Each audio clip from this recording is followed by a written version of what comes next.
ya? Mana sih? Hei, dadah!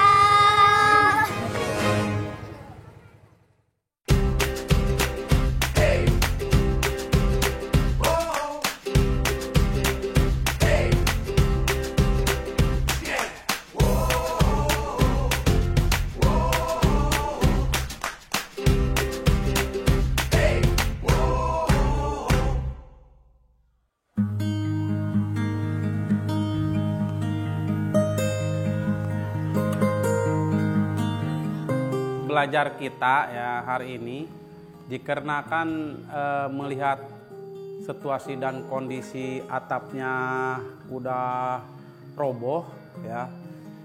Takut-takut kalian sedang belajar ambruk ya. Kita selamatkan diri kita semuanya. Marilah kita belajar di luar ya, di luar atau di lapang ya. Oke? Nah, kita harus membawa kursi masing-masing satu aja dan buku tulis satu, pulpen satu. Siap? Siap? Siap? Oke, siapkan bukunya dan kursinya sambil dibawa ke luar.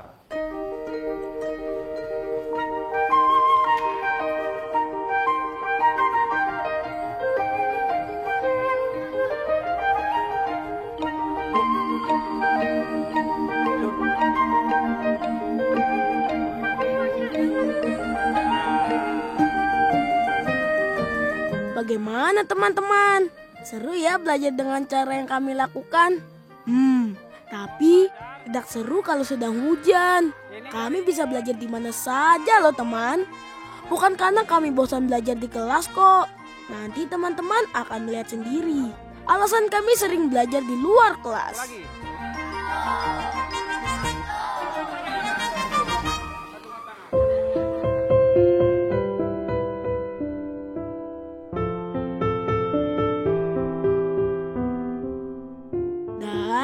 Inilah alasan kami sering belajar di luar kelas.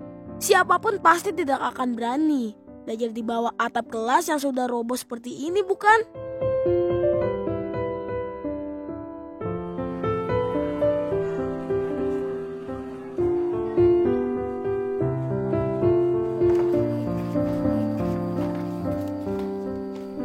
Wah, kelas kita yang ini sudah roboh. Kalau kita belajar di sini bahaya nih. Ya. Mana nih? Aku dan teman-teman masih ingat di mana letak kursi dan meja kami saat masih belajar di ruang kelas ini. Halo, nama saya Ujang Ridwan. Usia saya 11 tahun. Sekolah saya di Coloma, kelas 5. Rumah saya di atas gunung, di daerah Kampung Kadudahung.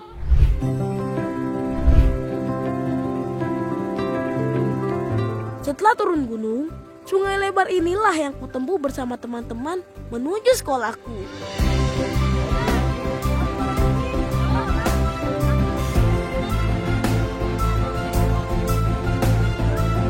Menyusuri air sungai kecoklatan dan badan kami yang terus terombang-ambing di dalam perahu menjadi petualangan seru yang kami rasakan setiap hari ke sekolah loh teman.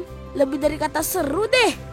Kalau teman-teman biasa pergi ke sekolah dengan mobil, motor, atau kendaraan darat, di sini perjalanan kami di atas sungai. Dimanapun perjalanannya, pasti akan selalu ada cerita teman. Dan waktunya aku bercerita tentang kami di sini ya. Yap, dari atas perahu di Sungai Cikaso. Inilah kisah kami.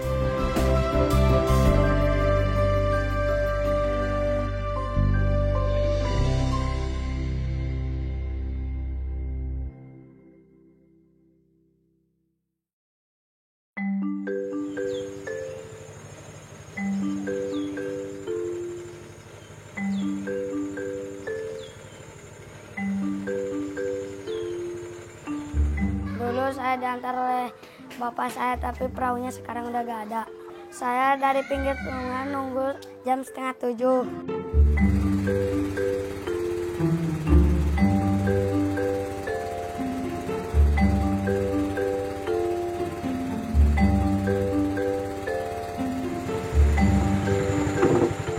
Setiap hari penjemputan ada 3 titik teman.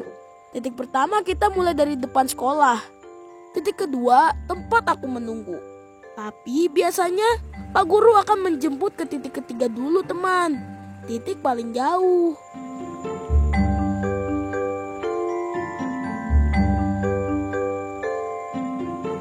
Kalau saya itu dari 6:30 udah persiapan. Pertama untuk berangkat menuju lokasi penjemputan anak dari ujung, dikarenakan itu ada 3 titik ya. Pertama jam 6:30 saya berangkat sama anak-anak seberang sama istri saya. Mampir dulu anak yang 2 di berangkatan dulu, saya langsung berangkat ke sana. Sudah ke sekolah lah. Maksud saya itu belajar mengajar sama anak-anak nyampe setengah 11 atau jam 12 itu saya pulang. Sudah pulang langsung diantarkan lagi ke titik-titiknya, langsung pulang ke rumah. Yah, semalam hujan deras. Jadinya kami harus melepas sendal untuk masuk ke perahu agar tidak terpleset karena licin. Setelah menunggu 10 menit, Pak Guru datang menjemput. Lihat tidak teman, wajah-wajah dari kami yang ingin ke sekolah. Tarik. Wah, licin. Padahal agak ada bangkong itu mah bloknya.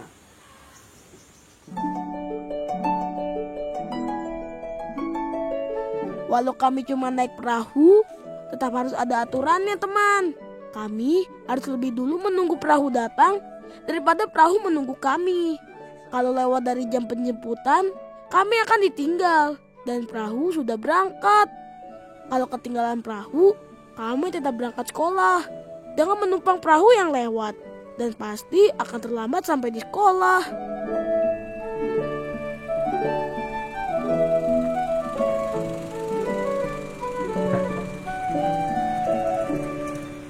Dulu di sini ada buaya, di sana ada solokan kan. Ada buaya di sana. Aku lagi lewat.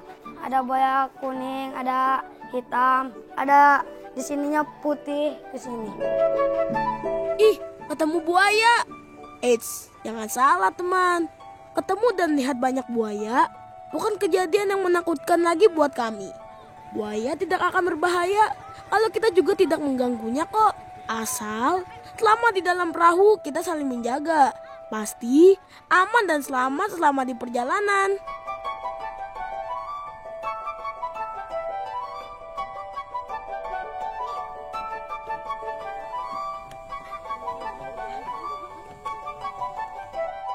Setibanya di titik pertama, kami segera berjalan menuju sekolah. Gedung sekolahku tidak persis berada di pinggir sungai, teman. Jadi, harus jalan kaki hanya sekitar 2-3 menit kok.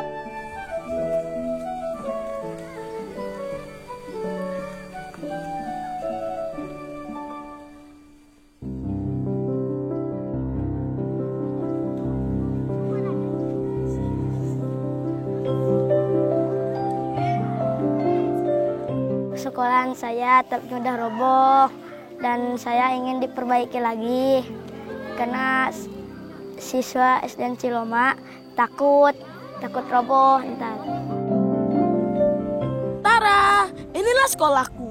Gedung sekolah dengan segudang cerita di dalamnya. Sekolahku rubuh tahun 2017 karena kayunya sudah lapuk dimakan usia, teman. Gedung sekolah ini dibangun tahun 1984 dan sudah pernah direnovasi 1 kali. Tapi karena curah hujan di sini cukup tinggi, gedung yang terus-terusan kena hujan jadi lapuk dan rubuh lagi, teman. Waktu itu kami sedang istirahat di luar kelas dan baru masuk langsung ambruk atapnya. Bersyukur kami tidak tertimpa atap.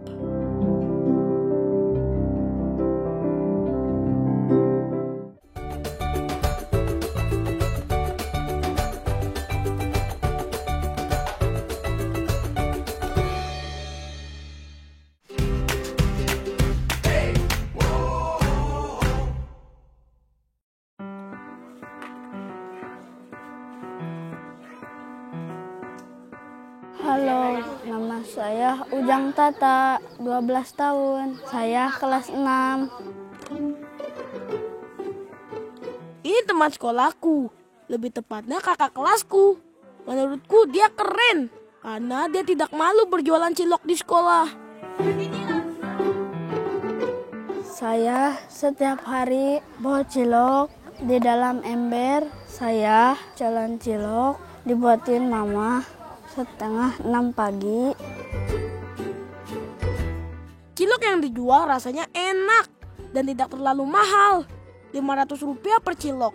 Beli Rp2.000 sudah membuat perut kenyang. Jangan kaget ya, ciloknya selalu habis terjual loh. Kadang aku saja sering tidak kebagian teman. Tata selalu penyelamat di saat perut kami lapar atau tidak sempat sarapan di rumah. Oh iya, kami tidak pernah mengejeknya karena berjualan cilok kok. Di jalan cilok gak malu karena teman-teman saya baik.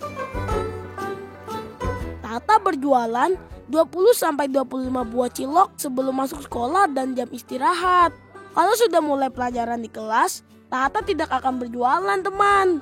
Dia akan mulai fokus mendengar penjelasan Pak Guru. Sebutin naon? Juru lamun cek kurang dieu mah nya cek kurang cilok mah. Sudut teh Juru, Sudut teh saberhiji. opat, Aya opal. pas. Coba.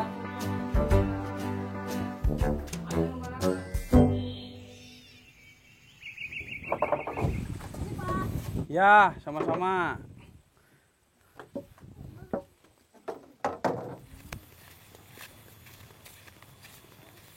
Dari rumah turun gunung, jalannya becek, suka jatuh. Terus jalan lagi, tunggu di pinggir sungai, tunggu Pak Obot jemput.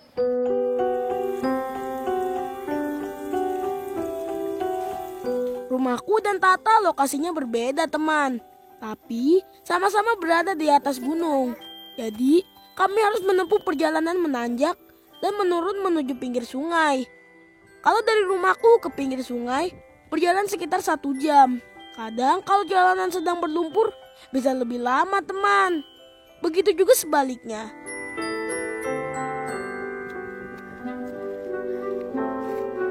Yuk kita duduk di situ aja dulu ya. Yuk.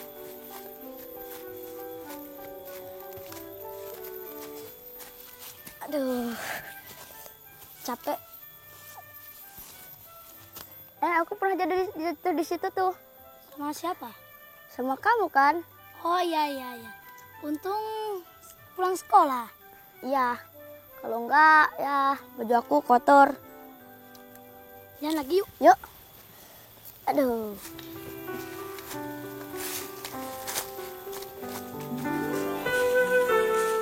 Jalanan setapak naik turun dengan tanah yang basah memang sering sekali membuat kami terpleset.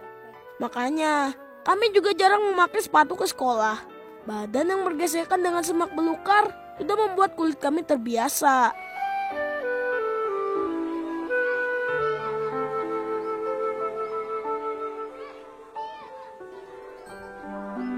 Coba Abdul Aziz.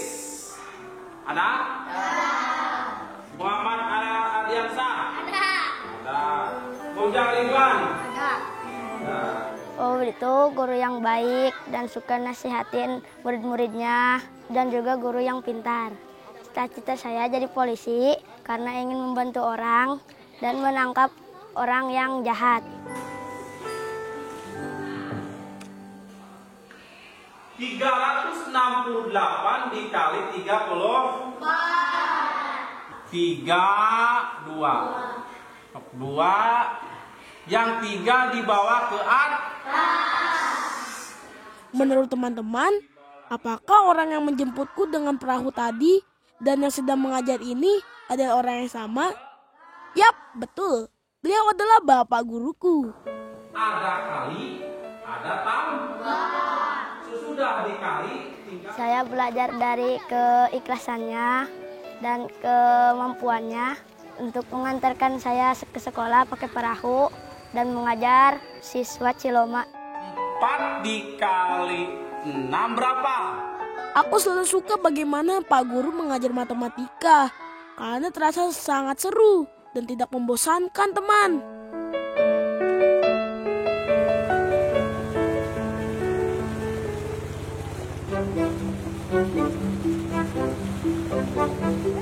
Oke, siap? Mari kita siap pulang? Masih semangat? Besok siap sekolah? Siap.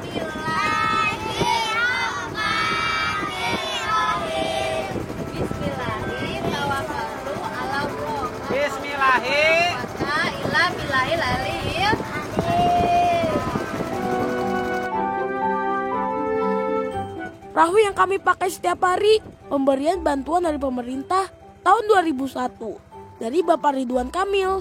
Dan satu lagi, dari sebuah komunitas sosial mereka membantu karena hati mereka terketuk waktu melihat perjuangan murid SDN Ciloma harus menyeberang sungai pakai pelampung dan memakai perahu dayung kecil yang kurang aman.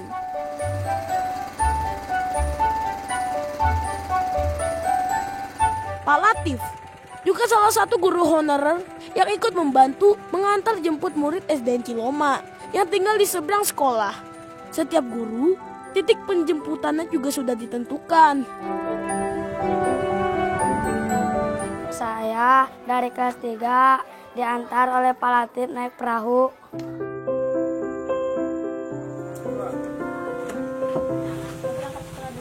Ya hati-hati, belajar yang benar, hati-hati jalannya licin.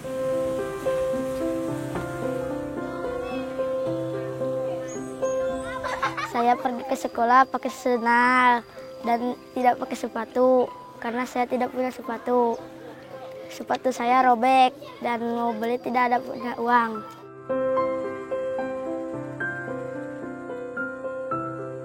Satu perahu yang dipakai membutuhkan 1 liter bensin per hari, teman. Kalau air sungai sedang tinggi atau banjir, bensin bisa sampai 2 liter. Nah, karena tidak ada bantuan biaya, Pak Guru menyisihkan uang pribadinya untuk membeli bensin. Dan kami ikhlas ikut membantu. Menyisihkan Rp1.000 dari uang jajan, meskipun kedua guru kami tidak pernah meminta. Untuk bahan bakar setiap hari menjemput kamu. Oke, Pak Obot, saya itu mengeluarkan uang menyisihkan jajan buat bensin 100.000 satu anak. Ini jumlahnya banyak, kadang-kadang ada yang memberi, kalau tidak dikasih sama orang tua, gak apa-apa gitu. Saya sendiri risikonya. Makasih, Pak.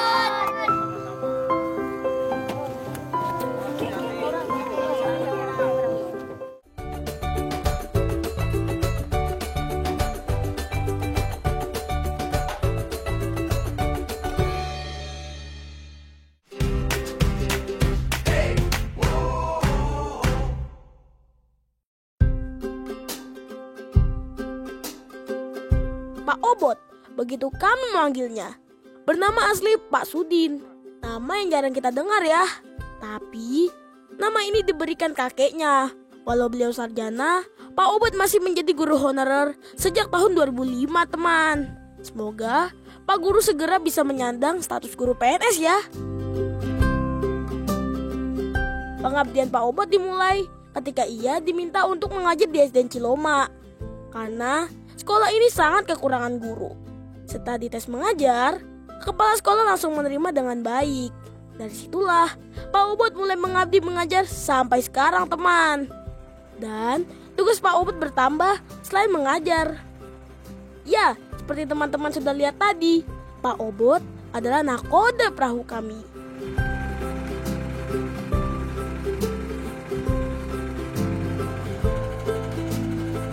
Kalau untuk ditugaskan membawa perahu itu baru-baru ini, Bu. Karena dari kalau dulu mah belum sekolah belum punya perahu gitu. Itu kalau dulu itu ada yang yang nyebrang diantar sama orang tuanya itu. Kalau dulu itu.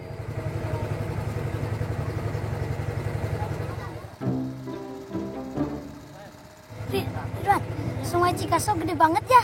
Ya, dulu ada yang berenang ke sekolah. Wah, dia kuat banget. Dia berani banget. Cikaso gede gini dia berani berenang ke sekolah. Kan di sini kata orang ada buaya. Kamu pernah lihat buaya nggak? Iya, Kalau kamu, aku juga pernah lihat. Kamu pernah lihat nggak? Aku mah belum sih. Untung Pak Obot mau antar pulang kita. Iya, Pak Obot baik hati. Baik Ya, hati. hebat ya Pak Obot. Ya,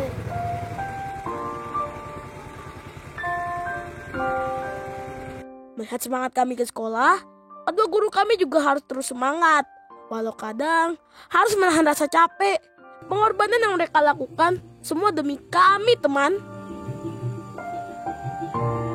Tapi saya alhamdulillah dikaruniai oleh Allah sejak ada perahu bantuan untuk menjemput anak belum kena sakit. Semangat terus.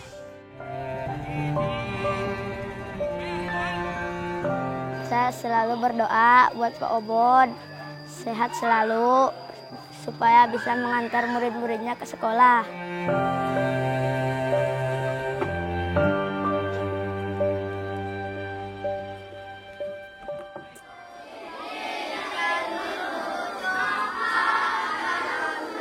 Tidak bisa jangan menang. Tetap semangat.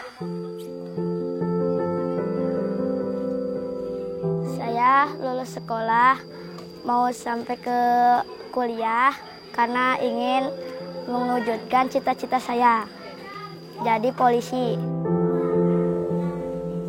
Setiap saat kami mencari tempat di mana saja untuk belajar. Kadang di lapangan, kadang saling meminjam kelas, atau sering sekali kelas yang digabungkan dalam satu ruangan. Dimanapun itu, yang penting kami tetap bisa belajar. Walau kadang kami tidak nyaman. Bersyukur adalah kunci kami bisa tetap bertahan. Kalau pembelajaran ya kata kepala sekolah harus di rolling. Ya, yang kelas 1 masuk, yang kelas 2 misalkan menunggu kelas 1. Apalagi ada lagi, tolong digabungkan saja, cari tempat aja di mana saja. Yang penting anak itu belajar. Atau mau di lapang, mau di luar kelas, yang penting jangan sampai anak itu tidak belajar.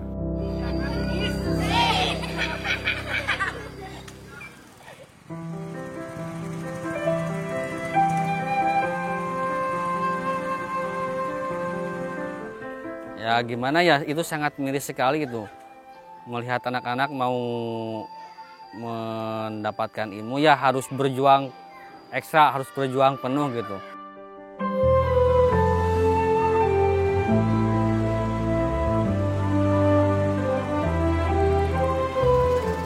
Perjalanan di atas perahu menuju sekolah adalah kisah kami. Menantang arus deras, di saat air sungai tak bersahabat. Kawan menjadi teman bercerita di dalam perahu. Pak Guru, sosok pahlawan bermodal keikhlasan. Dan 2 perahu donasi bekal kami untuk sampai di sekolah. Walau sekolah pun jauh dari kata layak. Dan ruang belajar apa adanya. Tapi kami selalu ingin berangkat sekolah agar cita-cita kami tidak berhenti hanya menjadi sebuah cerita di atas perahu.